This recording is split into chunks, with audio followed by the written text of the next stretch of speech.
The words hung in the air between them like broken glass. "I can't afford this dinner." She said it so quietly that for a moment, Daniel thought he had imagined it.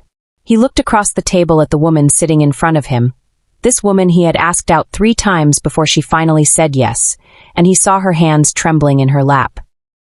Before we continue, if this is your first time watching one of our videos, we'd love for you to hit that subscribe button.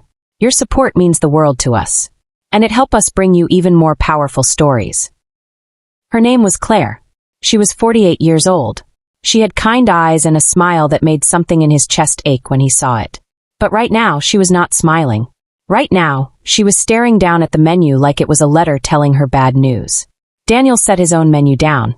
They were sitting in Giovanni's, an Italian place downtown with white tablecloths and candles on every table. He had chosen it because he wanted to impress her.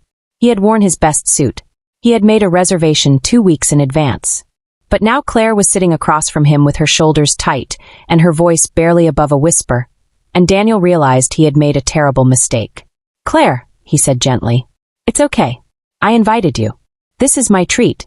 She shook her head. Her dark hair, streaked with gray she had never bothered to hide, fell forward across her face. "I thought I could," she said. "I thought maybe I could split it with you, or at least pay for my own meal. But I looked at the prices and I can't." Daniel's heart did something strange in his chest. It hurt. It actually hurt. "You don't have to pay for anything," he said. "I want to take you out. Please, let me do this." Claire looked up at him then, and her eyes were wet. "You don't understand," she said. "I'm not the kind of woman who can go to places like this anymore. I don't know why I said yes. I should have told you from the start." Daniel reached across the table without thinking and placed his hand over hers. Her fingers were cold. "Then help me understand," he said. Claire pulled her hand back slowly. She folded both hands in her lap again and took a long breath. Around them, the restaurant hummed with quiet conversation and the soft clink of silverware on plates. A waiter walked past carrying a tray of wine glasses. Everything felt too bright, too expensive, too much. "I have 2 kids," Claire said. "A boy and a girl. Nathan is 14. Emma is 11. Daniel nodded. "I know. You told me. I didn't tell you everything," she said. She looked at him now, steady and serious. "Their father left us 3 years ago.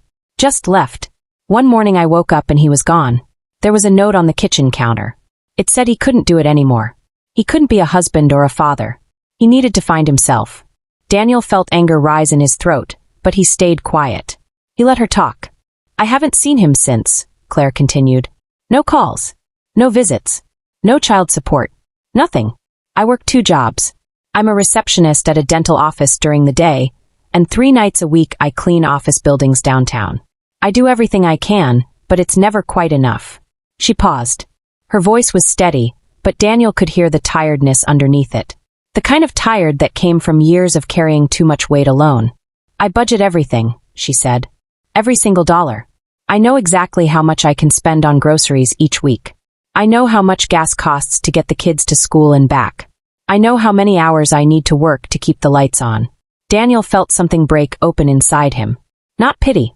Something deeper than that. Something like recognition. "When you asked me out," Claire said, "I wanted to say yes so badly. I haven't been on a date in 3 years. I haven't felt like a woman in 3 years. I've just been a mother and a worker and someone trying not to drown. So I said yes. And then I panicked. I looked at this restaurant online and I saw the prices and I thought maybe, just maybe, I could save enough to cover my half. But then Emma needed new shoes for gym class. And Nathan's school asked for money for a field trip. And the car needed an oil change. And now I'm sitting here and I realize I have $23 in my checking account until Friday." She stopped talking. She looked down at the table. "I'm sorry," she whispered. "I shouldn't have come. I should have been honest with you." Daniel sat very still. He thought about his own life. His corner office on the 16th floor. His downtown condo with floor-to-ceiling windows. His car that cost more than some people's houses. He had worked hard for all of it. He was proud of what he had built. But sitting here now, looking at this woman who was apologizing for being poor, he felt ashamed. Not of her. Of himself. For not seeing. For not asking. For assuming. "Claire," he said quietly. "Look at me." She lifted her eyes. "You have nothing to apologize for," he said. "Nothing. Do you understand me?" Her eyes filled with tears, and one spilled over onto her cheek. Daniel stood up. He walked around the table and held out his hand. "Come with me," he said. Claire stared at his hand. "What are you doing?" "Trust me," Daniel said. "Please." She hesitated. Then she took his hand and stood up. Her hand was still cold in his, but she held on. Daniel led her through the restaurant, past the tables with their white cloths and flickering candles, past the waiter who looked confused, past the hostess stand. He pushed open the front door, and they stepped out into the cool evening air. "Where are we going?" Claire asked. "Somewhere better," Daniel said. They walked down the sidewalk together. Claire was quiet beside him, and Daniel could feel her confusion. But she did not let go of his hand. 3 blocks away, there was a small diner called Rosie's. Daniel had driven past it 1,000 times, but had never gone inside. It had a neon sign in the window that buzzed and flickered. The paint on the door was chipped. Through the window, Daniel could see red vinyl booths and a long counter with spinning stools. He opened the door and held it for Claire. "Here," she said. "Here," he said. Inside, the diner smelled like coffee and fried onions and something sweet baking in the back. An older woman with gray hair and a tired smile came over with 2 menus. "Sit anywhere you like, honey," she said. Daniel led Claire to a booth in the corner. They slid in across from each other, and the woman set down the menus and filled 2 water glasses from a plastic pitcher. "I'll give you folks a minute," she said, and walked away. Claire picked up the menu. Daniel watched her face. He saw the moment she looked at the prices. He saw her shoulders relax. He saw something that looked like relief wash over her. "A burger is $6, she said softly. "Best burgers in the city, I hear," Daniel said, though he had no idea if that was true. Claire looked up at him. "Why did you do this?" Daniel leaned forward. He rested his arms on the table. "Because I didn't ask you out to impress you with expensive food," he said. "I asked you out because I wanted to spend time with you. And I don't care where we are. I just care that you're here." Her eyes filled with tears again, but this time she smiled. It was small, but it was real. "I don't know what to say," she whispered. "You don't have to say anything," Daniel said. "Just tell me what you want to eat." They ordered burgers and fries and milkshakes that came in tall silver cups. The food arrived quickly, hot and simple and good. Claire ate slowly at first, like she was still unsure. But then she relaxed and Daniel saw her shoulders drop and her face soften. "This is good," she said. "It is," Daniel agreed. They ate in comfortable silence for a while. The diner was not crowded. A couple sat at the counter holding hands. A man in a work uniform sat alone in a booth, reading a newspaper. The waitress hummed to herself as she refilled coffee cups. "Tell me about your kids," Daniel said. Claire's face changed. It lit up from the inside, the way faces do when people talk about the things they love most. "Nathan is 14, she said. "He's quiet. A thinker. He loves to read. Science fiction mostly. He wants to be an engineer someday. He's so smart it scares me sometimes." "And Emma?" "Emma is 11 going on 30, Claire said, and she laughed. It was the first time Daniel had heard her laugh, and he wanted to hear it again. "She's wild and loud and so full of life. She wants to be a dancer. Or a vet. Or maybe an astronaut. It changes every week. She has more energy than I know what to do with." "They sound wonderful," Daniel said. "They are," Claire said. Her voice went soft. "They're everything. I don't know what I would do without them." "Do they know you're here tonight?" Claire nodded. "Nathan is babysitting Emma. I told them I was going out with a friend. I didn't tell them it was a date. I didn't want them to get their hopes up." "Why would they get their hopes up?" Claire looked down at her plate. "Because they worry about me," she said quietly. "They're kids, but they're not stupid.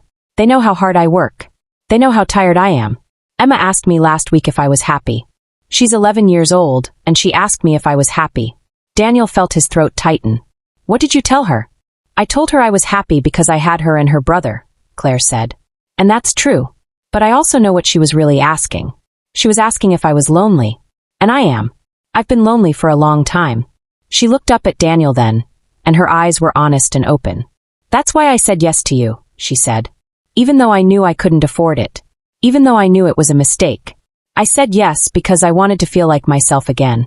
Like Claire. Not just mom. Not just the woman who works 2 jobs and never has enough money. Just Claire." Daniel reached across the table and took her hand again. This time, she did not pull away. "You are Claire," he said. "And you're incredible." They finished their food and ordered coffee. The waitress brought it in thick white mugs that warmed Daniel's hands when he wrapped them around the cup. Outside, the sky had gone dark. Inside, the diner felt like a small, safe world. "Tell me about you," Claire said. "I've done all the talking." Daniel smiled. "What do you want to know?" "Everything," she said. "Start with why a man like you is single." Daniel's smile faded a little. "A man like me?" "Successful," Claire said. "Kind. Good-looking. Why aren't you married with a family of your own?" Daniel looked down at his coffee. He had known this question would come eventually. He just had not expected it to hurt so much when it did. "I was engaged once," he said. "Her name was Laura. We were together for 5 years. We were supposed to get married when I was 32. What happened?" "I chose work," Daniel said simply. "I was building my career. I was climbing the ladder. I was working 60, 70 hours a week. I missed dinners. I missed vacations. I missed her birthday 3 years in a row. And one day she told me she couldn't do it anymore. She said she felt like she was in a relationship with a ghost." Claire listened quietly. "I told her I would change," Daniel continued. "I told her I would cut back my hours, that I would make more time for her. But she said she had heard it all before. She said she deserved someone who would choose her first. And she was right. Did you try to get her back?" Daniel shook his head. "By the time I realized what I had lost, she was already seeing someone else. A teacher. A man who came home at 4 o'clock every day and coached Little League on weekends. They got married a year later. They have 2 kids now. Do you regret it?" "Every single day," Daniel said. His voice was quiet and honest. "I'm 51 years old. I have a career most people would kill for. I have money and success and respect. But I go home to an empty condo every night. I eat dinner alone. I watch TV alone. I wake up alone. And I wonder what my life would have been like if I had just chosen differently." Claire squeezed his hand. "It's not too late," she said. "Isn't it?" "No," she said firmly. "It's not. You're here right now. With me. That's a choice too." Daniel looked at her. At this woman who had been abandoned by the man who was supposed to love her, who worked 2 jobs to keep her children fed, who had been brave enough to be honest with him when she could have just walked away. "You're right," he said. "It is." What choice would you have made in Daniel's position? Let me know in the comments below. They left the diner just after 9 o'clock. The waitress waved goodbye as they walked out into the night. The air was cool and clean, and the street was quiet except for the occasional car passing by. "Can I walk you to your car?" Daniel asked. Claire hesitated. "I don't have a car," she said. "I took the bus." "Then let me drive you home." "You don't have to do that." "I want to," Daniel said. "Please." Claire looked at him for a long moment. Then she nodded. Daniel's car was parked 2 blocks away in a parking garage. It was a sleek black sedan, and when Claire saw it, she let out a small breath. "This is your car," she said. "It is," Daniel said. He felt suddenly embarrassed. "I know. It's a lot." "It's beautiful," Claire said quietly. Daniel opened the passenger door for her, and she slid inside. The leather seats were soft and the dashboard glowed with blue lights. Daniel got in on the driver's side and started the engine. "Where do you live?" he asked. Claire gave him an address on the east side of town. Daniel knew the area. It was not a bad neighborhood, but it was not a good one either. The kind of place where people worked hard and still struggled to get by. They drove in silence for a while. The city lights passed by the windows in streaks of color. The radio played softly, some old song Daniel half remembered from his 20s. "Thank you for tonight," Claire said suddenly. "I know I made it difficult.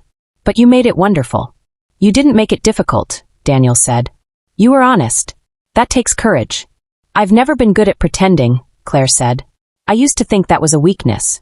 Now I think it's the only thing I have left." Daniel glanced over at her. In the dim light from the dashboard, she looked tired but peaceful. "Can I ask you something?" he said. "Of course. Why did you say yes to me? You could have said no. You could have avoided all of this." Claire was quiet for a moment. Then she said, "Because when you asked me out, you looked at me like I was worth something. And I haven't felt that way in a very long time." Daniel's hands tightened on the steering wheel. He wanted to say something, but his throat felt tight. They pulled up in front of a small apartment building with chipped paint and a flickering light over the entrance. Daniel put the car in park, but left the engine running. "This is me," Claire said. Daniel looked at the building. He thought about her climbing those stairs every night after working 2 jobs. He thought about her kids inside waiting for her. He thought about how much he wanted to see her again. "Can I take you out again?" he asked. Claire turned to look at him. "To another diner?" "Anywhere you want," Daniel said. As long as you're there. She smiled. That small, real smile he was already starting to love. Yes, she said. I would like that. They went out again the following Saturday. This time, Daniel did not try to impress her. He picked her up at her apartment in jeans and a simple button-down shirt. When she opened the door, she was wearing a sundress and sandals, and she looked so beautiful that Daniel forgot how to speak for a moment. Hi, she said. Hi, he managed. They went to a park on the edge of town. It was a sunny afternoon, warm but not too hot, and the park was full of families and dogs and children flying kites. Daniel had brought a picnic basket. Nothing fancy. Sandwiches and fruit and cold drinks, and cookies he had bought from a bakery that morning. They found a spot under a big oak tree and spread out a blanket. Claire sat down with her legs tucked under her and looked around. This is perfect, she said. They ate and talked. The conversation came easier this time. Claire told him about her week, about how Emma had lost a tooth and Nathan had aced a math test. Daniel told her about a project at work, about a meeting that had gone well, about a book he was reading. What kind of book? Claire asked. Science fiction, Daniel said. I thought maybe if I read it, I could talk to Nathan about it someday. Claire's face softened. You thought about Nathan? I think about both of them, Daniel said honestly. I think about you and I think about them. Because they're part of you. Claire looked down at her hands. Most men run when they hear I have kids. I'm not most men, Daniel said. No, Claire said softly. You're not. After they ate, they walked around the park. They stopped to watch a little boy trying to get his kite to fly. They sat on a bench by the pond and watched ducks glide across the water. At one point, Claire's hand brushed against Daniel's, and without thinking, he laced his fingers through hers. She did not pull away. Can I ask you something? Claire said. Anything. What do you want, Daniel? From this. From us. I need to know because I can't afford to get hurt. And more importantly, I can't let my kids get hurt. Daniel turned to face her. I want to know you, he said. Really know you. I want to hear about your day and your worries and the things that make you happy. I want to meet your kids when you're ready. I want to be part of your life if you'll let me. What if it's messy? Claire asked. Because it will be. My life is messy. Then it's messy, Daniel said. I don't care. Claire studied his face for a long moment. Then she leaned forward and kissed him. It was soft and brief, just a gentle press of her lips against his. But it made Daniel's heart race like he was 18 again. When she pulled back, she was smiling. Okay, she said. Okay. 3 weeks later, Claire invited Daniel over for dinner. The kids want to meet you, she said on the phone. Emma keeps asking about the man who makes me smile. Nathan is more suspicious, but he's curious too. Daniel felt nervous in a way he had not felt in years. What should I bring? Just yourself, Claire said. And maybe your courage. He showed up at 6 o'clock on a Tuesday evening with a bouquet of flowers for Claire and a bag of books for the kids. He had spent an hour in the bookstore, picking out a science fiction novel he thought Nathan might like and a book about space for Emma. Claire answered the door in jeans and a sweater, her hair pulled back in a ponytail. She looked nervous too, and that made Daniel feel a little better. They're in the living room, she said. Fair warning, Emma is going to interrogate you. I can handle it, Daniel said, though he was not entirely sure that was true. He followed Claire inside. The apartment was small but clean and warm. There were drawings on the refrigerator and books stacked on the coffee table, and a couch that sagged in the middle. It felt like a home. Nathan was sitting on the couch with a book in his lap. He was tall for 14, with dark hair and serious eyes. He looked up when Daniel entered, and his expression was guarded. Emma was sitting on the floor with crayons spread out around her. She had blonde hair in 2 braids and a gap where she had lost her tooth. When she saw Daniel, she jumped up. Are you Daniel? She asked. I am, Daniel said. Mom says you're her friend. Are you her boyfriend? Emma, Claire said, her voice strained. It's okay, Daniel said. He crouched down so he was at Emma's level. I'm her friend right now, but I hope someday I can be more than that. If that's okay with you. Emma studied him with big, serious eyes. Do you make her happy? I try to, Daniel said. Good, Emma said. Because she cries sometimes when she thinks we're asleep. And I don't like it. Daniel felt his chest tighten. He glanced up at Claire, and she was looking away, her eyes wet. I don't like it either, Daniel said gently. I want to make sure she's happy. And you too. And your brother. Emma seemed satisfied with that answer. I'm going to keep watching you, she said. To make sure. That's fair, Daniel said. He stood up and walked over to the couch. Nathan was still watching him, his expression unreadable. "Hi, Nathan," Daniel said. "Your mom told me you like science fiction. I brought you something." He held out the book. Nathan looked at it, then at Daniel, then back at the book. Slowly, he took it. "Thanks," he said. His voice was quiet. "If you don't like it, I can get you something else," Daniel said. "I'll read it," Nathan said. Then, after a pause, "Do you like science fiction?" "I'm learning to," Daniel said. "I thought maybe you could recommend some books to me." Nathan's expression softened just a little. "Yeah," he said. "I could do that." Dinner was simple. Spaghetti and garlic bread and salad. They sat around a small table in the kitchen, and Claire served the food while Emma talked nonstop about her day at school, and Nathan stayed mostly quiet, watching Daniel when he thought Daniel was not looking. "So what do you do?" Emma asked Daniel. "I work in finance," Daniel said. "I help companies manage their money." "Are you rich?" Emma asked. "Emma," Claire said, her face flushing red. "It's okay," Daniel said. He looked at Emma. "I have enough money to take care of myself. But money doesn't make you happy. People make you happy." Emma thought about that. "That's what Mom says too." "Your mom is very smart," Daniel said. After dinner, Emma insisted on showing Daniel her drawings. She spread them out on the living room floor, dozens of them, bright and messy and full of life. Horses and rainbows and families holding hands. "This one is my favorite," she said, pointing to a drawing of 3 stick figures. "That's me and Nathan and Mom." "It's beautiful," Daniel said. "I could draw you too," Emma said. "If you want. Then there would be 4 of us." Daniel looked at Claire. She was standing in the doorway, watching them, and her eyes were shining with tears. "I would like that very much," Daniel said. Nathan came over and sat on the arm of the couch. He was holding the book Daniel had given him. "I started reading it," he said. "It's good so far." "I'm glad," Daniel said. "Why are you really here?" Nathan asked suddenly. His voice was not mean, just direct. "What do you want from my mom?" Daniel looked at the boy. He saw the way Nathan's jaw was set, the way his hands gripped the book a little too tightly. He saw a child who had been hurt and was trying to protect the people he loved. "I want to make her happy," Daniel said honestly. "And I want to be part of her life. And yours, if you'll let me. I know your dad left. I know he hurt you. I'm not here to replace him. I'm just here to be here. If that makes sense." Nathan stared at him for a long time.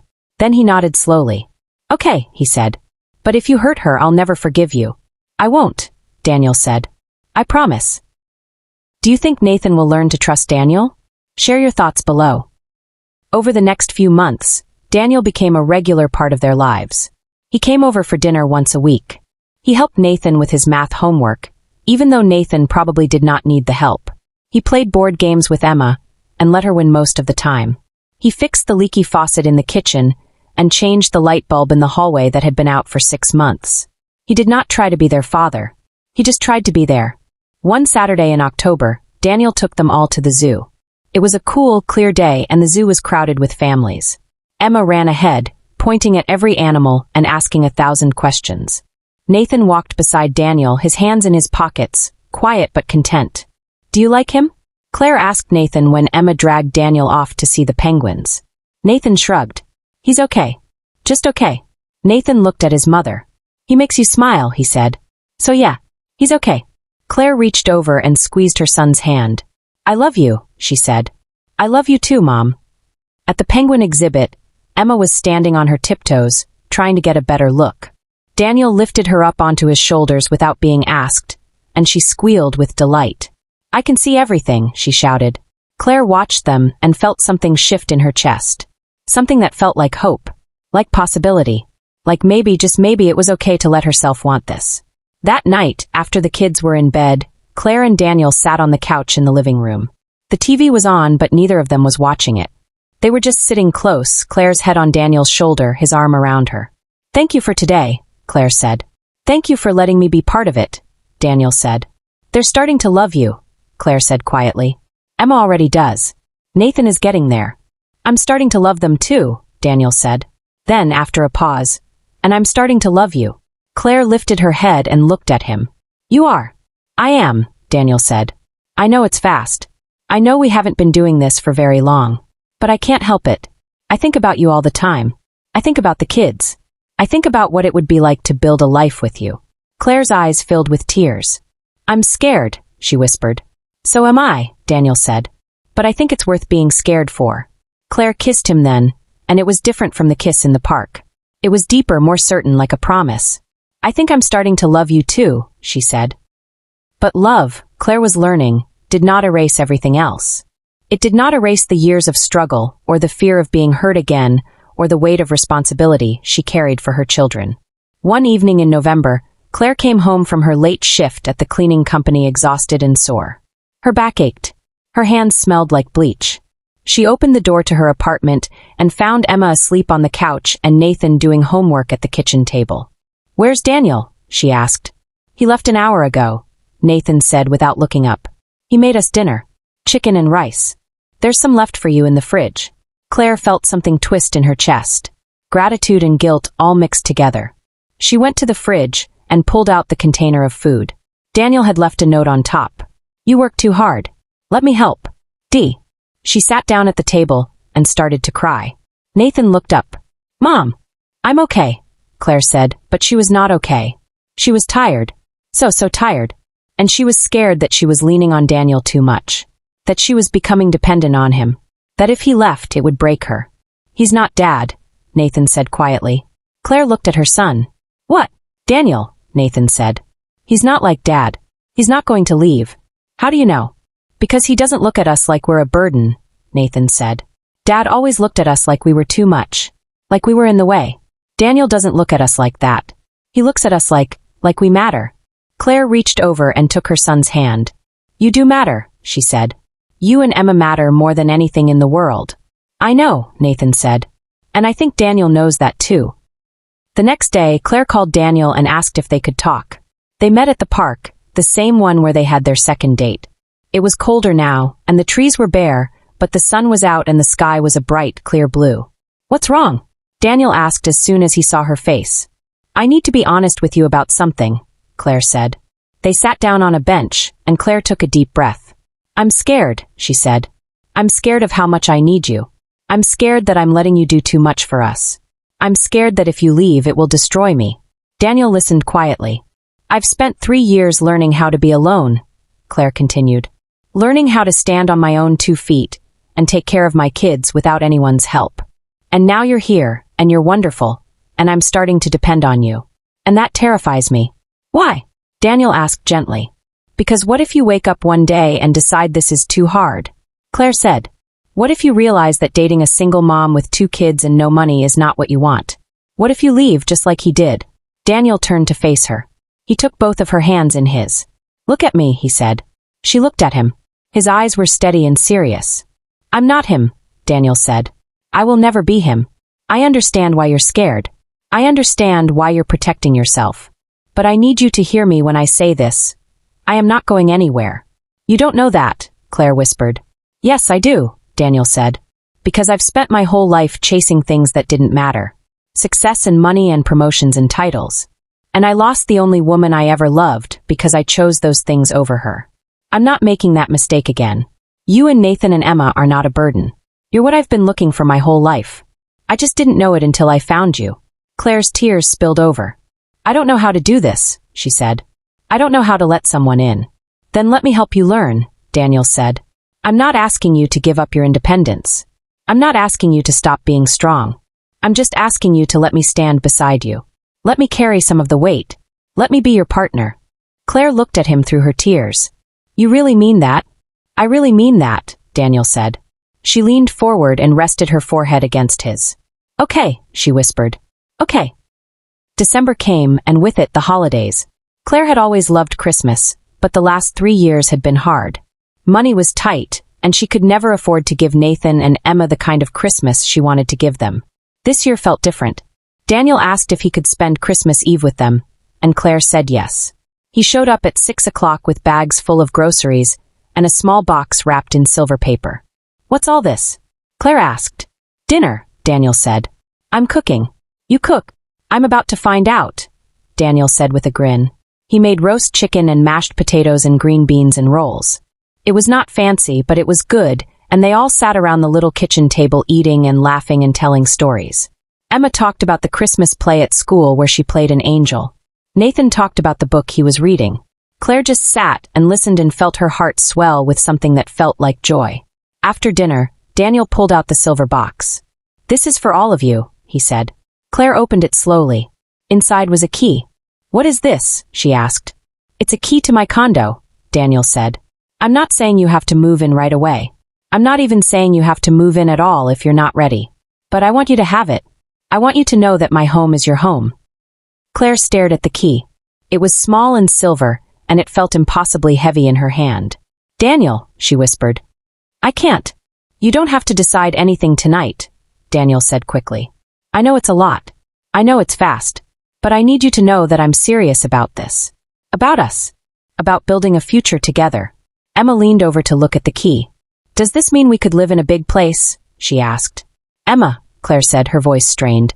"It means you would have your own room," Daniel said to Emma. "And Nathan would have his own room. And your mom wouldn't have to work 2 jobs anymore." Nathan, who had been quiet through dinner, spoke up. "Why are you doing this?" Everyone turned to look at him. "Why are you doing all of this?" Nathan asked again. His voice was not angry, just confused. "You don't have to. We're not your responsibility." Daniel looked at the boy. He saw himself in Nathan's eyes. The same fear of being abandoned. The same walls built up to keep people out. "You're right," Daniel said. "I don't have to. But I want to. Do you know why?" Nathan shook his head. "Because when I was young, I had a neighbor," Daniel said. "His name was Mr. Peterson. He lived next door to us, and my dad left when I was 8 years old. Just packed a bag one day and never came back." Claire's breath caught. Daniel had never told her this. "My mom worked 3 jobs trying to keep us fed," Daniel continued. "And Mr. Peterson, this old man who didn't owe us anything, started showing up. He helped me with my homework. He taught me how to fix things. He came to my baseball games when my mom couldn't get off work. He didn't have to do any of it. But he did." Daniel paused. His eyes were wet. "One day I asked him why," Daniel said. "And he told me, because somebody helped me once when I needed it. And the only way I can pay that back is to help someone else. So that's what I'm doing. I'm paying it forward. And maybe someday, Nathan, when you're older and you meet someone who needs help, you'll do the same thing." The room was silent. Then Nathan stood up from his chair, walked around the table, and hugged Daniel. It was brief and awkward, the way teenage boys hug, but it was real. "Thank you," Nathan said quietly. Daniel hugged him back. "You're welcome." That night, after the kids were in bed, Claire and Daniel sat on the couch. Claire was turning the key over and over in her hands. "I'm terrified," she said. "I know," Daniel said. "What if I move in and it doesn't work? What if the kids hate it? What if we fight and things fall apart and I'm left with nothing again? What if it does work?" Daniel said gently. "What if the kids love it? What if we build something beautiful together?" "I don't know how to think like that," Claire said. "I've spent so long waiting for the other shoe to drop, waiting for things to go wrong. I don't know how to hope anymore." Daniel took the key from her hand and set it on the coffee table. Then he took both of her hands in his. "You don't have to hope for everything all at once," he said. "Just hope for tomorrow. And then the day after that. And the day after that. One day at a time. Can you do that?" Claire looked at him. At this man who had come into her life when she was not looking. This man who had seen her at her lowest and had not turned away. This man who had chosen her and her children when he could have chosen anyone. "I can try," she whispered. "That's all I'm asking," Daniel said. They sat together in the quiet, and outside the window, snow began to fall. Soft and silent and clean, like the world was starting over. They did not move in right away. Claire needed time, and Daniel understood that. But things shifted between them. There was a certainty now that had not been there before. A sense that they were building towards something real and lasting. In January, Daniel helped Nathan apply to a summer engineering program at the local university. Nathan got in, and when the acceptance letter came, he ran to show Claire with a smile so big it made her cry. In February, Daniel took Emma to her first dance recital. She was in a class at the community center, and they had been practicing for months. When Emma took the stage in her pink leotard and tights, Daniel cheered louder than anyone else in the audience. Afterward, he bought her flowers and told her she was a star. In March, Claire finally quit her night job cleaning offices. Daniel had been helping with bills, and though it had been hard for Claire to accept at first, she realized that she could not keep destroying her body working 2 jobs. She needed to be there for her kids. She needed to be present in her own life. The first night she did not have to go to work. She came home at 5:30, and made dinner with Nathan and Emma. They sat around the table and talked and laughed, and Claire felt something she had not felt in years. Peace. One afternoon in April, Emma was sitting at the kitchen table doing her homework. Claire was washing dishes, and Emma looked up suddenly. "Mom," she said. "Yes, sweetheart. Is Daniel going to be my dad?" Claire's hands stilled in the soapy water. She turned around slowly. "What made you ask that?" "Because he acts like a dad," Emma said simply. "He comes to my dance stuff. He helps Nathan with school. He makes you happy. So I was wondering if he's going to be my dad." Claire dried her hands on a towel and sat down at the table across from her daughter. "Would you want him to be?" Claire asked gently. Emma thought about it. "I don't remember my real dad very much," she said. "I remember he was loud sometimes, and he didn't like it when I was loud. Daniel doesn't mind when I'm loud. He says it means I'm full of life." Claire felt her eyes sting. "I think I would like it if he was my dad," Emma said. "But only if you want him to be." Claire reached across the table and took her daughter's small hand. "I think I would like that too," Claire said softly. In May, 6 months after their first date, Daniel asked Claire and the kids to come to his condo for dinner. He said he wanted to cook for them, that he had something special planned. They arrived at 7 o'clock. The condo was beautiful, with floor-to-ceiling windows that looked out over the city. Emma ran from room to room, exclaiming over everything. Nathan was quieter, but Claire could see he was impressed. Daniel had set the table with care. Candles and cloth napkins and flowers in the center. He served pasta and salad and garlic bread, and they ate together while the sun set outside the windows, painting the sky in shades of orange and pink. After dinner, Daniel stood up. "I need to say something," he said. The kids looked at Claire. Claire looked at Daniel. Her heart was beating fast. 6 months ago, Daniel said, "I met a woman who changed my life. She was brave and honest and strong.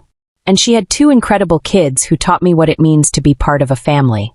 He looked at Nathan and Emma. "I know I'm not your father," he said. "And I'm not trying to replace him. But I want to be in your lives. I want to be someone you can count on. Someone who shows up. Someone who stays." He turned to Claire. "Claire," he said, "I love you. I love you in a way I didn't know I was capable of. You make me want to be better. You make me want to come home. You make me believe in second chances." He got down on one knee. Claire's hand flew to her mouth. Emma gasped. Nathan sat up straighter in his chair. Daniel pulled a small box from his pocket and opened it. Inside was a simple ring, a single diamond on a silver band. "Will you marry me?" he asked. "Will you let me be your partner and your husband? Will you let me help you raise these 2 amazing kids? Will you build a life with me?" Claire was crying.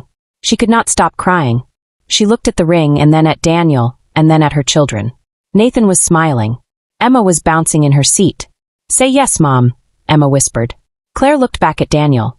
At this man kneeling in front of her, offering her everything she had been too afraid to want. "Yes," she said. "Yes, I'll marry you." Daniel stood up and slid the ring onto her finger. Then he pulled her into his arms and held her tight while Emma cheered and Nathan clapped. "We're going to be a family," Emma said, dancing around the room. "We already are," Daniel said, looking at all of them. "We already are." They decided to get married in August, just 3 months away. Nothing big or fancy. Just family and close friends in the park where they had their second date. The planning was simple and sweet. Emma insisted on being the flower girl. Nathan agreed to walk Claire down the aisle. Daniel asked his old neighbor, Mr. Peterson, to be his best man. The old man was 82 now and walked with a cane, but he said yes with tears in his eyes. "You turned out good, kid," Mr. Peterson said. "Real good." Claire found a dress at a small boutique. It was cream-colored and simple, with lace sleeves and a flowing skirt. When she tried it on, Emma said she looked like a princess. "Not a princess," Claire said, looking at herself in the mirror. "Just me." "You're both," Emma said. The week before the wedding, Claire and Daniel moved all of her things into his condo. It did not take long. She did not have much. Clothes and books and the kids' belongings. But as they unpacked boxes and arranged furniture, the condo started to feel different. It felt like a home. Nathan picked out paint colors for his room. Dark blue with stars on the ceiling. Emma wanted pink and purple and every color all at once, so they compromised on lavender walls with white furniture. Daniel's office became their shared office. Half for him, half for Claire, who had started taking online classes to finish the college degree she had abandoned years ago. "You don't have to do this," Daniel said when she told him. "I want to," Claire said. "I want to finish something I started. I want to show the kids that it's never too late. Daniel kissed her forehead. You're amazing, he said. I'm just me, she said. Like I said, Daniel replied. Amazing. August 15th dawned clear and warm. The park was decorated with white chairs and flowers, and a simple wooden arch stood at the front where they would say their vows. Claire stood in a small tent nearby, looking at herself in a mirror. She was trembling. You okay, Mom? Nathan asked. He was wearing a suit Daniel had bought for him, and he looked so grown up that it made Claire's chest ache. I'm nervous, she admitted. Don't be, Nathan said. He's a good guy, and he loves you. I can tell. How can you tell? Because he looks at you the way I hope someone looks at me someday, Nathan said. Like you're the most important person in the world. Claire hugged her son. When did you get so wise? I've always been wise, Nathan said with a small smile. You just weren't paying attention. Emma burst into the tent wearing a white dress and carrying a basket of flower petals. It's time, she announced. Everyone's waiting. Claire took a deep breath. Nathan offered her his arm. Ready, he asked. Ready, she said. They walked out of the tent and down the aisle between the white chairs. Claire saw Daniel waiting for her at the front. He was wearing a dark gray suit, and his eyes were shining. When he saw her, he smiled so big that she felt her nervousness disappear. This was right. This was exactly where she was supposed to be. Nathan walked her to the front and placed her hand in Daniel's. Then he stepped back and stood beside Emma. The officiant, a kind older woman Daniel knew from work, began to speak. We are gathered here today to witness the union of Daniel and Claire, she said. Two people who found each other when they needed each other most. Two people who chose love even when love was scary. She looked at them both. Daniel, do you take Claire to be your wife? To stand beside her in good times and bad? To be her partner and her friend? To love her children as your own? I do, Daniel said. His voice was steady and clear. Claire, do you take Daniel to be your husband? To trust him with your heart? To build a life with him? To let him stand beside you? Claire looked at Daniel.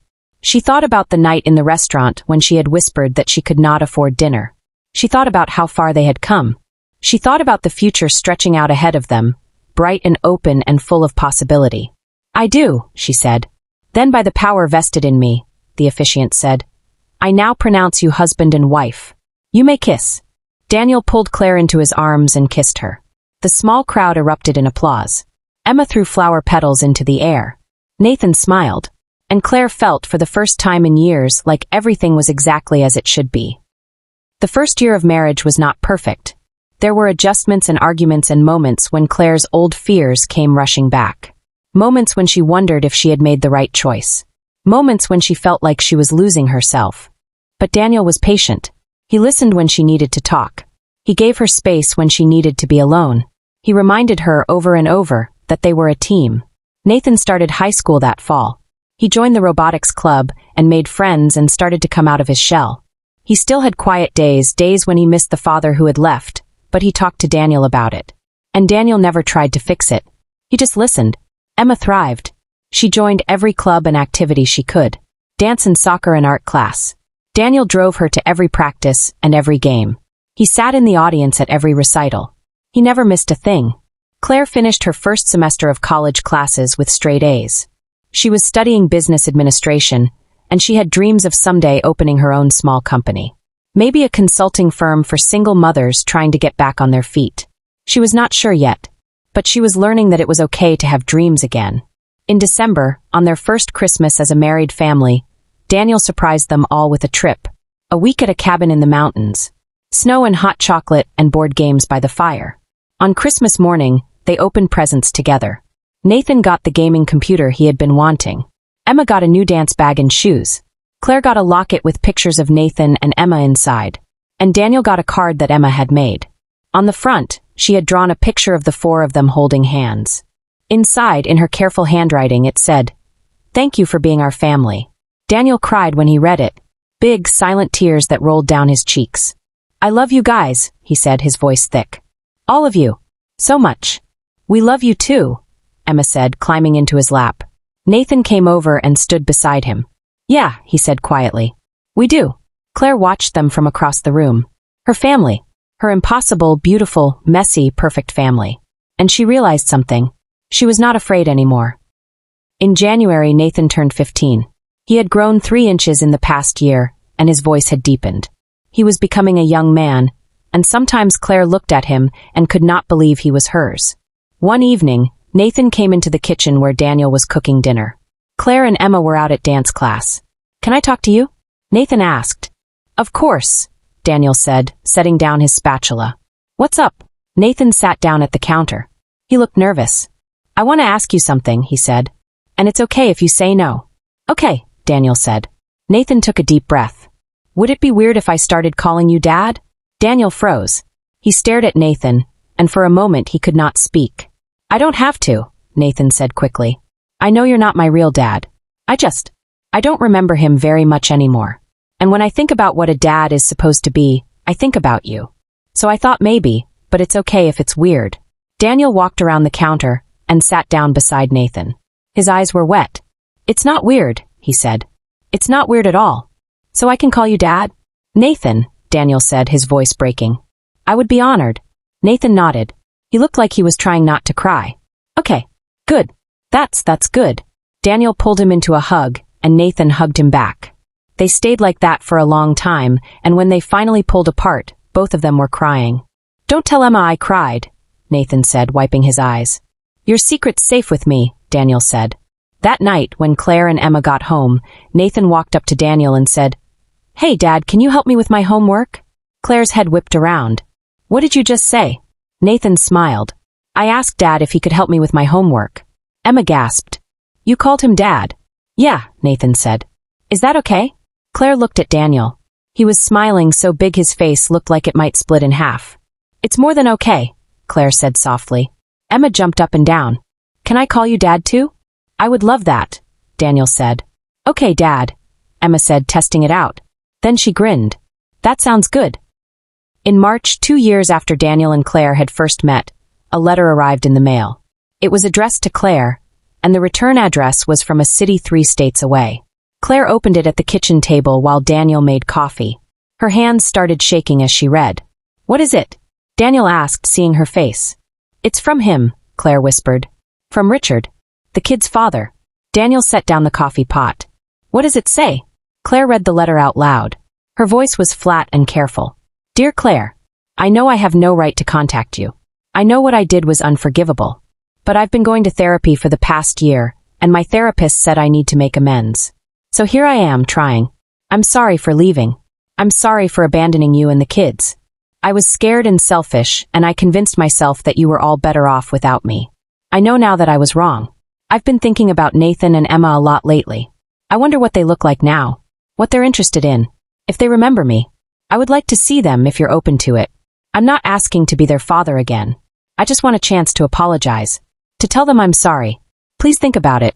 Richard." Claire set the letter down. She felt numb. "What are you going to do?" Daniel asked quietly. "I don't know," Claire said. "He left us. He walked away and never looked back. And now he wants back in. What do Nathan and Emma want?" "I haven't told them yet," Claire said. "I don't know if I should." Daniel sat down across from her. "Can I tell you what I think? Please." "I think you should tell them," Daniel said. "I think they deserve to know. And I think they deserve to make their own choice about whether they want to see him. What if it hurts them?" "It might," Daniel said honestly. "But keeping it from them might hurt them more. They're old enough to handle the truth. And they're strong enough to make their own decisions." Claire looked at the letter again. "I hate that he's doing this now. Right when everything is good. Right when we're finally okay." "Maybe that's why he's doing it," Daniel said. "Maybe he heard you got remarried. Maybe he realized what he lost." "I don't care what he realized," Claire said, her voice hard. "He doesn't get to just show up after 3 years and expect forgiveness." "No," Daniel agreed. "He doesn't. But that's not your choice to make. It's theirs." That evening, after dinner, Claire sat Nathan and Emma down in the living room. Daniel stood in the doorway, giving them space but staying close in case they needed him. "I need to tell you something," Claire said. "And it might be hard to hear." Nathan and Emma exchanged a look. "Your father sent me a letter," Claire said. She pulled it out of her pocket. "He wants to see you." Emma's eyes went wide. Nathan's face went very still. "He wants to see us?" Emma said. "Why?" "He says he's sorry for leaving," Claire said. "He says he wants to apologize." "After 3 years?" Nathan said. His voice was cold. "Now he wants to apologize?" "I know," Claire said gently. "I'm angry too. But I wanted to tell you because this is your choice. Not mine. If you want to see him, I'll arrange it. If you don't, that's okay too. Emma looked confused. I don't know, she said. I don't really remember him. I remember him, Nathan said. I remember how he yelled. I remember how he made you cry. I remember how he left.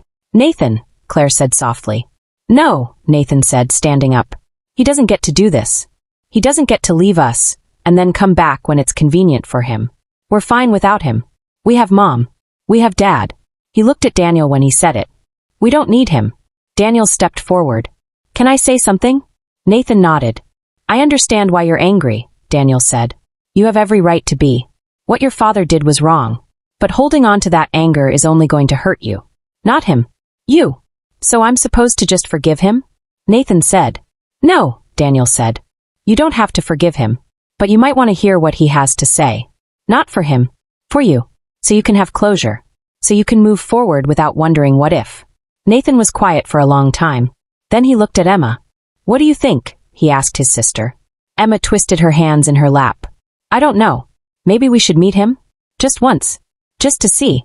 Nathan sighed. He looked at Claire. If we do this, will you be there? If you want me to be, Claire said. I want Dad there too, Nathan said, looking at Daniel. I'll be wherever you need me to be, Daniel said. Nathan nodded slowly. Okay. We'll meet him. Once. That's it. They arranged to meet Richard at a coffee shop in a neutral part of town. Claire insisted on a public place. She also insisted that she and Daniel would be there. The day of the meeting, Nathan was quiet and tense. Emma chattered nervously about everything and nothing. Claire felt sick to her stomach. Only Daniel seemed calm, and Claire knew it was for the kids' sake. They arrived at the coffee shop at 2 o'clock. Richard was already there, sitting at a corner table. He stood up when he saw them. He looked different. Older. Thinner. There were lines around his eyes that had not been there before. He was wearing jeans and a button-down shirt, and his hands were shaking. Claire, he said. Richard, Claire said. Her voice was cold. He looked at the kids. Emma was half hiding behind Claire. Nathan was standing with his arms crossed. Nathan, Richard said. Emma, you've gotten so big. Neither of them said anything. Can we sit? Richard asked. They sat down at the table. Claire sat between the kids. Daniel sat at the end, close enough to protect, but far enough to give them space. Richard looked at Daniel. You must be the new husband. I'm Daniel, Daniel said evenly. Right, Richard said. He looked away. There was a long, uncomfortable silence. You wanted to see us, Nathan said finally. So here we are. What do you want to say? Richard took a deep breath. I want to say I'm sorry. I'm sorry for leaving. I'm sorry for not being there. I'm sorry for being a terrible father. Okay, Nathan said. You said it. Are we done? Nathan, Richard said, and his voice cracked. Please. I know I don't deserve your forgiveness. I know I messed up. But I want you to know that leaving you was the biggest mistake of my life. Then why did you do it? Emma asked. Her voice was small. Richard looked at her. Because I was scared. I was drowning. I felt like I couldn't breathe. And instead of asking for help, I ran away. And I've regretted it every single day since. But you didn't come back, Nathan said. You had 3 years to come back. And you didn't. You're right, Richard said. I didn't. Because I was ashamed. Because I convinced myself you were better off without me. And looking at you now, seeing how strong you both are, I think maybe I was right. You are better off without me. We are, Nathan said. But not because we didn't need a father. Because we found a better one. He looked at Daniel when he said it. Richard flinched. I deserve that. Yeah, Nathan said. You do. Claire reached over and squeezed Nathan's hand. She was proud of him. So proud. Emma was crying quietly. Claire pulled her close. I don't have any excuses, Richard said. I just wanted you to know that I think about you. And I'm sorry. That's all. Okay, Nathan said. He stood up. Thank you for apologizing. But I don't think we need to see you again. Richard nodded. His eyes were wet. I understand. Nathan turned to leave. Emma followed him. Claire stood up and so did Daniel. Take care of them, Richard said to Daniel. I will, Daniel said. Every day for the rest of my life. They walked out of the coffee shop together. Outside, Nathan took a deep breath of fresh air. You okay? Claire asked. Yeah, Nathan said. Actually, I am. I thought I would be mad. But mostly I just feel nothing. He's just some guy. He's not my dad. Not really. He looked at Daniel. You're my dad. Daniel pulled Nathan into a hug. "I love you," he said. "I love you too, Dad," Nathan said. Emma hugged Daniel too. "I love you three, Dad." "I love you three," Daniel said, laughing through his tears. Claire stood back and watched her family. And she realized that Richard had been right about one thing. They were better off. Not because they did not need a father, but because they had found the right one. Time moved forward the way it always does. Steady and relentless and full of small moments that added up to a life.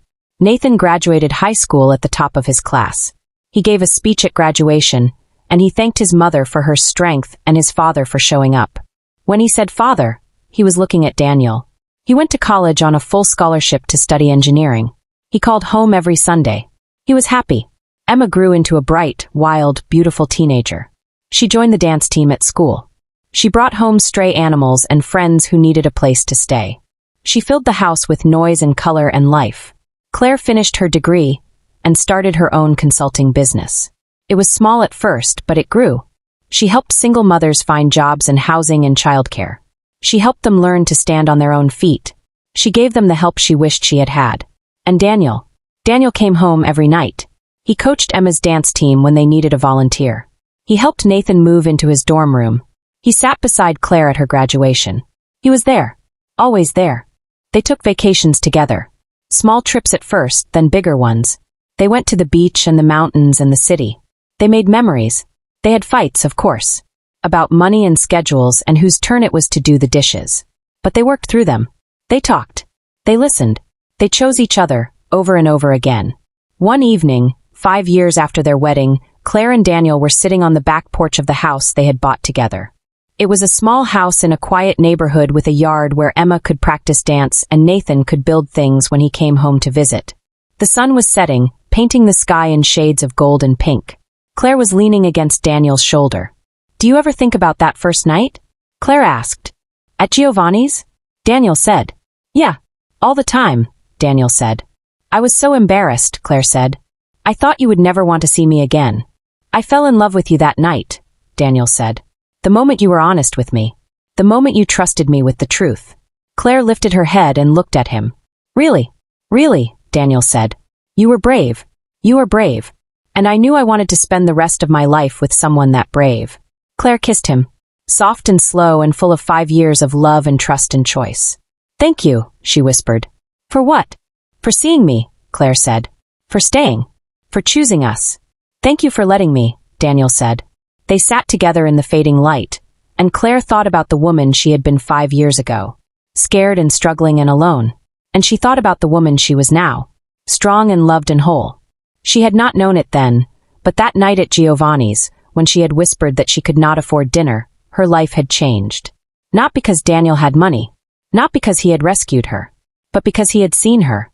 He had chosen her, and he had given her the space to choose him back. And that, Claire thought, was everything. 10 years after that first night, Nathan got engaged. He brought his fiancée home to meet the family. Her name was Sarah, and she was brilliant and kind and perfect for him. "She reminds me of you, Mom," Nathan said. "Strong. Real. No pretense." "I like her," Claire said. "A lot." The wedding was small and beautiful. Nathan asked Daniel to stand beside him as his best man. When Daniel heard that, he cried. "Again.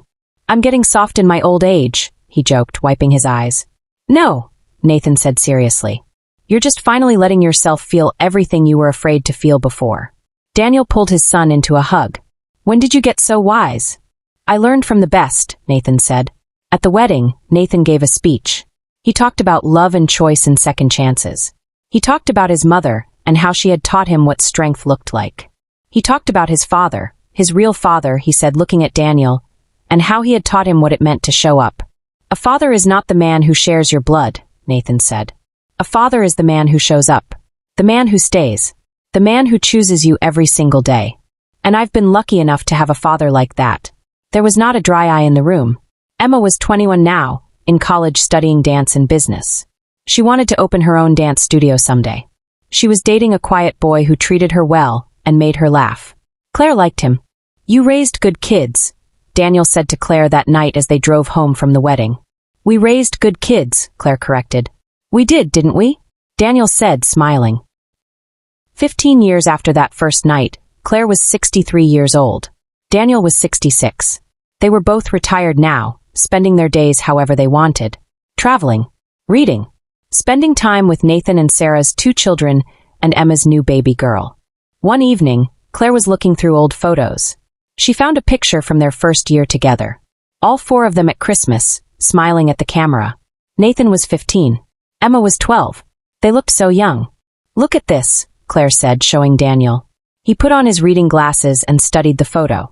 "We were babies," he said. "We were terrified," Claire said. "We were brave," Daniel corrected. Claire set the photo down and looked at her husband. He had more gray in his hair now, lines around his eyes. But he was still the same man who had walked out of that fancy restaurant and taken her to a diner. The same man who had seen her and chosen her and stayed. "Do you ever regret it?" she asked. "Taking on a single mother with 2 kids and all the mess that came with us?" Daniel set down his book and looked at her like she had said something ridiculous. "Claire," he said, "you gave me a life. A real life. Before I met you, I was just existing. Going through the motions. I had success and money and nothing that mattered. You and Nathan and Emma, you gave me a purpose. You gave me a family. You gave me love. How could I possibly regret the best thing that ever happened to me?" Claire felt tears spring to her eyes. After all these years, he could still make her cry with his words. "I love you," she said. "I love you too," Daniel said. Every day. More than the day before. They sat together in the comfortable silence of 2 people who had built a life together. Outside, the sun was setting. Inside, the house was warm and full of memories. And Claire thought about that scared woman who had sat across from Daniel 15 years ago, whispering that she could not afford dinner. She thought about how close she had come to running away, to never giving him a chance, to protecting herself so much that she missed out on everything. She was glad she had been brave. She was glad she had stayed. She was glad she had chosen to trust him, even when trust felt impossible. Because love, she had learned, was not about grand gestures or expensive restaurants or perfect moments. Love was about showing up, about being honest, about choosing someone every single day, even when it was hard, especially when it was hard. Love was about building a life together, one small moment at a time. And that was exactly what they had done. One Saturday afternoon, Emma came over with her daughter, Lily. The little girl was 3 years old with blonde curls and her mother's wild energy. She ran straight to Daniel. "Grandpa!" she shouted, throwing herself into his arms. Daniel caught her and lifted her up, spinning her around. "There's my girl." Emma watched them with a soft smile. She sat down next to Claire in the kitchen. "I've been thinking about something," Emma said. "What's that, sweetheart?" "When I was little," Emma said. After Richard left, I remember being so scared all the time. Scared we wouldn't have enough money. Scared you would leave too, somehow. Scared that we would always be alone." Claire's heart ached. But then Daniel came along," Emma continued. "And he didn't fix everything overnight. But he showed up. He stayed. And slowly I stopped being scared. I learned that love wasn't something that could disappear without warning. Love was a choice. A daily choice to stay and to care and to be present." She looked at her mother. "You taught me that too, Mom. You chose us every single day, even when it was hard. Even when you were exhausted and scared and didn't know how you were going to make it. You never gave up on us." "Never," Claire whispered. "And now I have Lily," Emma said, glancing toward the living room where Daniel was playing with her daughter. "And I want to teach her what you taught me. That family isn't about perfection. It's about showing up. It's about choosing each other." Claire pulled her daughter into a hug. "You're already teaching her that," she said. "I see the way you are with her. The way you and Marcus work together. You're an amazing mother." "I learned from the best," Emma said. That night, after everyone had gone home, Claire sat at her desk and pulled out a piece of paper. She had been thinking about writing this letter for months, and now felt like the right time. She wrote, "To anyone who is scared. 15 years ago, I sat in an expensive restaurant and whispered to a man I barely knew that I couldn't afford dinner. I was humiliated. I was certain he would never want to see me again. I was ready to run, but he didn't let me run. He saw me, really saw me. And instead of judging me or pitying me, he chose me. I'm writing this to tell you that it's okay to be scared. It's okay to have struggled. It's okay to have a past that's messy and a present that's complicated. You are still worthy of love. You are still worthy of being chosen. I raised 2 children alone for 3 years. I worked 2 jobs. I counted every penny. I cried in the shower so my kids wouldn't hear. I was so tired I thought I might break. And I was certain that no one would ever want me because I came with too much baggage. But I was wrong. The right person doesn't see your struggles as baggage. They see your strength. They see your resilience. They see how hard you fought to survive, and they fall in love with your courage. My husband gave me and my children a better life, yes. But more than that, he gave us himself. He showed up. He stayed. He chose us every single day. And in doing so, he taught us that we were worthy of being chosen. If you're reading this and you're scared to let someone in, I understand. I was scared too. But I'm telling you, take the chance. Be brave. Let yourself be seen. You might be surprised by what happens when you do. Love is not about perfection. It's not about having everything figured out. It's about finding someone who will stand beside you while you figure it out together. And that person is out there. I promise. With love, Claire. She folded the letter and put it in an envelope. She was not sure yet what she would do with it. Maybe she would share it on the blog she had started for her consulting business. Maybe she would give it to one of the women she was helping. Maybe she would just keep it for herself, a reminder of how far she had come. But it felt good to write it. It felt good to put into words everything she had learned. That night, as Claire and Daniel got ready for bed, Daniel noticed the letter on her desk. "What's that?" he asked. "Just something I was writing," Claire said. "Thinking about the past. About how far we've come." Daniel picked up the letter and read it. When he finished, his eyes were wet. "You're going to make me cry again," he said. "You cry at everything now," Claire teased gently. "Because I have things worth crying about," Daniel said. He set the letter down and pulled Claire into his arms. "Thank you for being brave 15 years ago. Thank you for letting me in. Thank you for giving me a chance. Thank you for seeing me," Claire said. They stood there in the bedroom, holding each other, and Daniel thought about the man he had been before Claire. The man who had worked 70-hour weeks and eaten dinner alone and woken up in an empty bed every morning. That man was gone now. In his place was someone better. Someone who knew what mattered. Someone who came home every night. Someone who showed up. "I kept my promise, didn't I?" Daniel said quietly. "What promise?" "That I wouldn't leave," Daniel said. "That I would stay. That I would choose you and the kids every single day." Claire pulled back and looked at him. "You did more than keep your promise," she said. "You gave us a life. A real, beautiful, messy, perfect life." "It is perfect, isn't it?" Daniel said, smiling. "Even with all the mess." "Especially with all the mess," Claire said. The years continued to pass, gentle and full. Nathan and Sarah had 3 children. Emma and Marcus had 2. The house that had once been quiet was now filled with the sound of grandchildren every weekend. Daniel taught the older ones how to build things. How to fix a leaky faucet. How to change a tire. How to be patient and careful and thorough. Claire taught them how to be kind. How to see people who were struggling. How to offer help without making someone feel small. How to be brave enough to be honest. One Sunday afternoon, Nathan's oldest son, Jacob, was sitting at the kitchen table with Daniel.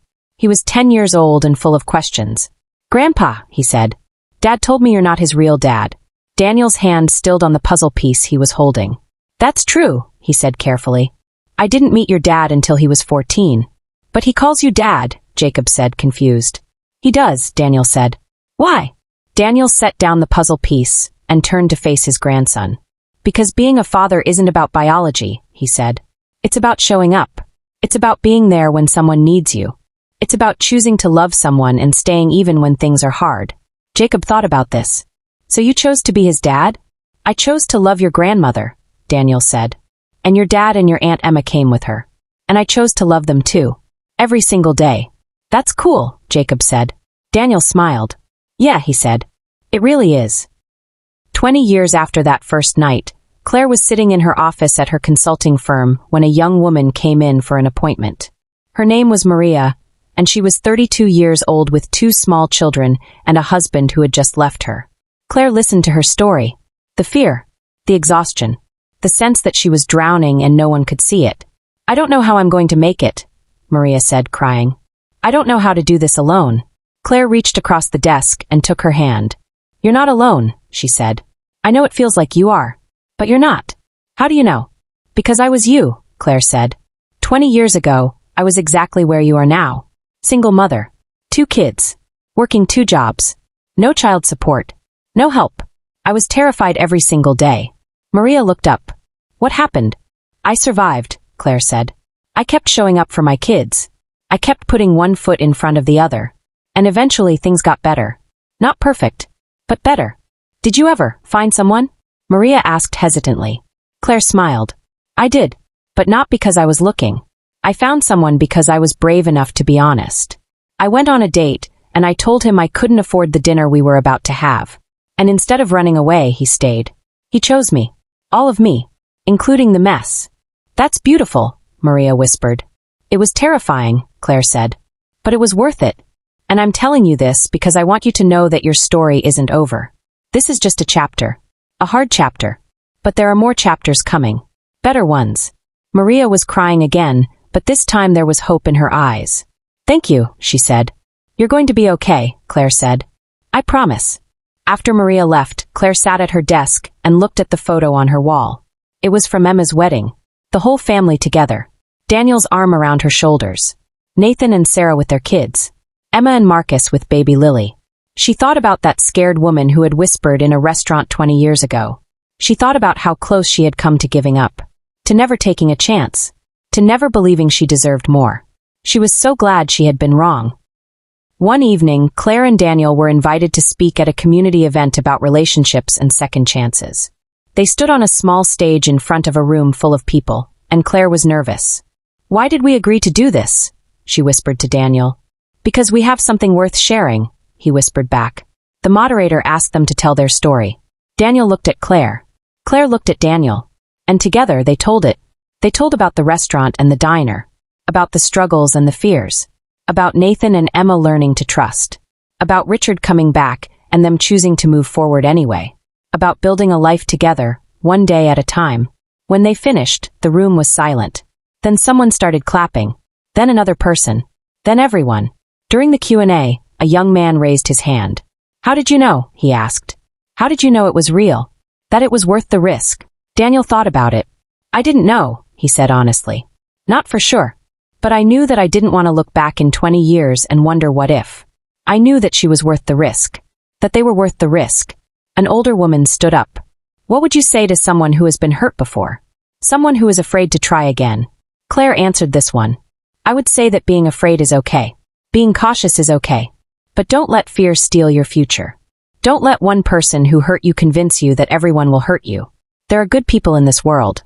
People who will choose you. People who will stay. Give yourself permission to find them. After the event, several people came up to thank them. To share their own stories. To say that they felt less alone. On the drive home, Claire was quiet. What are you thinking about? Daniel asked. I'm thinking about how different my life could have been, Claire said. If I had said no to you that first time you asked me out. If I had run away from the restaurant instead of letting you take me to the diner. If I had let fear win. But you didn't, Daniel said. No, Claire said. I didn't. And I'm so grateful. Me too, Daniel said, reaching over to take her hand. 25 years after that first night, Claire was 73 years old. Daniel was 76. They had been married for 23 years. Nathan was a successful engineer with a family of his own. Emma owned 3 dance studios and was living her dream. The grandchildren were growing up strong and kind and full of life. Claire and Daniel spent their days slowly now. Morning coffee on the porch. Walks in the park. Sunday dinners with the whole family. Reading books side by side. Holding hands while they watched the sunset. One evening, as they sat on the porch, Emma's daughter Lily came running up. She was 20 now, in college, studying social work. Grandma, Grandpa, she said breathlessly. I have news. What is it? Claire asked. I met someone, Lily said, her face glowing. His name is David. He's wonderful. But what? Daniel asked. But he has a daughter from a previous relationship, Lily said. She's 5, and I really like her. But I'm scared. What if I'm not good enough? What if I mess it up? Claire and Daniel exchanged a look. Then Claire smiled. Sit down, she said. Lily sat. Let me tell you a story, Claire said. About a man who met a woman with 2 children. About a man who had never been a father, but chose to become one anyway. About how scary and beautiful and messy and perfect that journey was. She told Lily their story. All of it. The struggles and the triumphs. The fears and the joy. The choice to love even when love was terrifying. When she finished, Lily was crying. So you think I should give it a chance? She asked. I think, Daniel said, that the best things in life are often the scariest. And if you love this man and this little girl, then yes. Give it a chance. Show up. Stay. Choose them every day. What if I'm not good enough? You will be, Claire said. Because love makes us better than we think we can be. It makes us braver and stronger and more patient. It teaches us how to put someone else first. And in doing so, it makes us more fully ourselves. Lily hugged them both. Thank you, she whispered. After she left, Claire leaned against Daniel's shoulder. Our story keeps rippling out, she said softly. Good stories do, Daniel said. They teach. They inspire. They remind people what's possible. Do you think people will remember us? Claire asked. The kids will, Daniel said. And the grandkids. And maybe even the great-grandkids someday. They'll remember that Grandma and Grandpa showed them what real love looks like. What commitment looks like. What choosing someone every single day looks like. That's a good legacy, Claire said. It's the only one that matters, Daniel said. 30 years after that first night, Daniel was 81 years old, and his health was starting to fail. Nothing dramatic. Just the slow decline that comes with age. His knees hurt. He got tired easily. He needed afternoon naps. But every morning, he woke up beside Claire. And every morning, he thanked God for one more day. One afternoon, he was sitting on the porch when Nathan came to visit. Nathan was 44 now, with gray in his hair and reading glasses he wore on a chain around his neck. Hey, Dad, Nathan said, sitting down beside him. Hey, son, Daniel said. They sat in comfortable silence for a while. Then Nathan spoke. I want to thank you, he said. For what? For everything, Nathan said. For showing up when I was 14 and angry at the world. For staying when it would have been easier to leave. For teaching me what it means to be a man. A real man. Daniel felt his eyes fill with tears. You were worth staying for, he said. I love you, Dad, Nathan said. I love you too, Daniel said. So much. They sat together, father and son, and watched the sun sink lower in the sky. Inside, Claire was making dinner. She could see them through the window, and her heart was full. This life. This beautiful, complicated, hard-won life. It had been everything. Daniel lived to be 83. He passed away peacefully in his sleep with Claire beside him, holding his hand. The funeral was full of people whose lives he had touched. His colleagues. His friends. His family. The children and grandchildren who loved him. The people he had mentored over the years. Nathan gave the eulogy. His voice was strong and clear and full of love. My father, he said, was not the man who gave me life. But he was the man who taught me how to live. He taught me that showing up matters. That staying matters. That choosing the people you love every single day is the most important thing you can do. He paused. Looked at Claire sitting in the front row. He loved my mother with a fierce and steady love, Nathan continued. The kind of love that doesn't fade. The kind of love that grows stronger with time. He loved my sister and me like we were his own. Because to him we were. He chose us. And that choice changed everything. After the service, people came up to Claire with stories. About how Daniel had helped them. How he had believed in them. How he had showed up when no one else would. Claire listened to every story. And she realized something. Daniel's legacy was not his career or his money or his success. His legacy was love. Plain and simple. Love. Claire lived for another 12 years after Daniel passed. She was 91 when she died, surrounded by her children and grandchildren and great-grandchildren. In those 12 years, she continued to run her consulting business. She continued to help single mothers find their feet. She continued to write and speak and share her story. But more than anything, she loved. She loved her children and grandchildren with every fiber of her being. She showed up at every recital and game and graduation. She was the matriarch of a family that had grown from her and Daniel's choice to love each other all those years ago. On her 90th birthday, the family threw her a party. Everyone was there. Nathan with his wife and children and grandchildren. Emma with her husband and children. Even Lily had brought David and his daughter, who was now 26 and getting married herself. They sat around a big table and told stories. About Claire and Daniel. About the diner and the restaurant. About how it all began. Tell us again, Grandma, one of the great-grandchildren said. Tell us about the night you met Grandpa. Claire smiled. She was old now, her hair white, her hands gnarled with arthritis. But her mind was sharp and her heart was full. I was at a fancy restaurant, she began. And I realized I couldn't afford dinner. I was so embarrassed I wanted to disappear. But your grandfather, he saw me. And instead of letting me disappear, he took me to a little diner down the street. And we had burgers and milkshakes and the best conversation of my life. And then what happened? The child asked. And then we fell in love, Claire said simply. And we built a life together. And we raised a family. And we were happy. Were you scared? Terrified, Claire admitted. But I was brave anyway. And that made all the difference. When Claire died, Nathan was going through her things and found a letter she had written. It was addressed to my family. He gathered everyone together and read it aloud. My dearest family, if you're reading this, I'm gone. But before I go, I want to leave you with one final thought. 35 years ago, I met a man in a restaurant. I was poor and scared and convinced that no one would ever love me because I came with too much baggage. But that man saw past my fear. He saw me, and he chose me. That choice changed everything. It changed my life. It changed Nathan and Emma's lives. And it changed the trajectory of our entire family. So here is what I want you to remember. Love is a choice. Every single day it's a choice. Choose kindly. Choose wisely. Choose bravely. But above all, choose. Don't let fear keep you from the people who could change your life. Don't let pride keep you from being honest. Don't let past hurts keep you from future joy. Show up. Stay. Choose each other. Even when it's hard. Especially when it's hard. Your grandpa Daniel taught me that. And now I'm teaching it to you. I have lived a beautiful life. Not because it was easy. Not because it was perfect. But because I was surrounded by people who chose me. And whom I chose in return. That is the greatest gift we can give each other. The gift of being chosen. The gift of being seen. The gift of being loved, exactly as we are. I love you all. So very much. Mom, Grandma, Great-Grandma Claire. When Nathan finished reading, there was not a dry eye in the room. She was right, Emma said quietly. About all of it. She usually was, Nathan said, smiling through his tears. Years later, Nathan's granddaughter was cleaning out the attic of the old family home and found a box of letters. Inside were letters from Daniel to Claire. Letters from Claire to Daniel. Letters they had written to each other over the years. She sat down and read them. Love letters full of everyday moments. Thanking each other for making coffee. For picking up groceries. For being patient. For listening. For staying. Small things. Simple things.